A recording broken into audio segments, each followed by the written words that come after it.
నేనైతే ఇప్పుడు ఒక దాంట్లో అయితే తెంపుకుంటాను. ఇదైతే రేపు తెంపుకుంటాను. వీక్లీ 2 టైమ్స్ మనం తాగితే గోరుముద్దకి జ్యూస్ మన హెల్త్ అనేది చాలా గ్రోతింగ్గా ఉంటుంది. మనమైతే ఇప్పుడు దీన్ని జ్యూస్ చేసుకున్నాం. ఇక్కడ నేనైతే ఇది మనం మంచి వాటర్ తాగే వాటర్తో వీట్ గ్రాస్ని అయితే వాష్ చేసుకుంటున్నాను. చాలా బాగా నీట్గా 2 టైమ్స్ వాష్ చేసుకోవాలండి. ఇదైతే లైక్ సమ్ కంపెనీ బ్యాక్టీరియా ఉండిద్ది కదా, సో నీట్గా వాష్ చేసుకోవాలి. వాష్ చేసుకున్న తర్వాత ఇదైతే మిక్సీ జార్లో వేసుకోవాలి.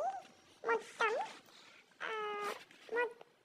వేసేసుకున్నాక లైట్గా కొంచెం వాటర్ పోసుకోవాలి. మీరు ఇది ఇలానే వేసుకున్నా పర్లేదు, లైక్ చిన్న చిన్నగా కట్ చేసి వేసుకున్నా పర్లేదు. ఇలా లైట్గా వాటర్ వేసుకోవాలి.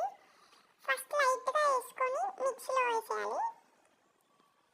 ఫస్ట్ ట్రిప్ అయితే నార్మల్గా లైక్ కొంచెం పీసెస్ అలానే ఉంటాయి. వేసాక మళ్ళీ ఒకసారి కొన్ని వాటర్ పోసుకొని మళ్ళీ వేసేసుకోవాలి మనం. దెన్ అప్పుడు లైక్ జ్యూసీ వచ్చింది మనకు. మీకు ఇంకా ఎక్కువగా జ్యూసీ కావాలనుకుంటే మనం ఇంకా ఎక్కువ వాటర్ పోసుకోవచ్చు. నేనైతే చాలా వాటర్ పోసుకున్నాను, ఎందుకంటే అది అంత థిక్నెస్తో మనం తాగలేమన్నమాట. అలా తాగితే కూడా బయటకు వచ్చేస్తుంది మనకి. సో నాకైతే ఇంత జ్యూస్ వచ్చిందండి. నేను ఇంకా హాఫ్ గ్లాస్ జ్యూస్ వచ్చింది. నేను ఇంకా హాఫ్ గ్లాస్ వాటర్ యాడ్ చేసుకున్నాను. టేస్ట్ అయితే బాగుంది, చాలా బాగుంది. కానీ హెల్దీ చూడండి.